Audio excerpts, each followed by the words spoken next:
চলে যাব এখান থেকে, কেউ থাকবে না।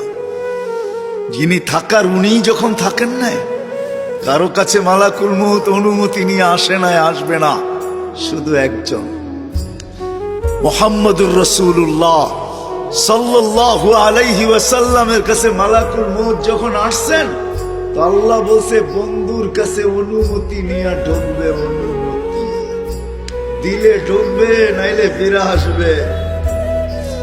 বন্ধু আমার, খবর তার অনুমতি ছাড়া যায় গর্জায় ঢুকা যাবে না।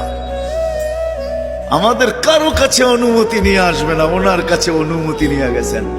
তারপরও বলছে শোনো, ঢুকার অনুমতি দিলেই কিন্তু হাত রাইখা দিবা না, আবার অনুমতি নিবা, রাখবা কি রাখবা না। বন্ধু যদি হ্যাঁ বলে তো রাইখো, যদি না বলে তো চলে এসো। না বন্ধু আমার। কার বন্ধু? কার বন্ধু?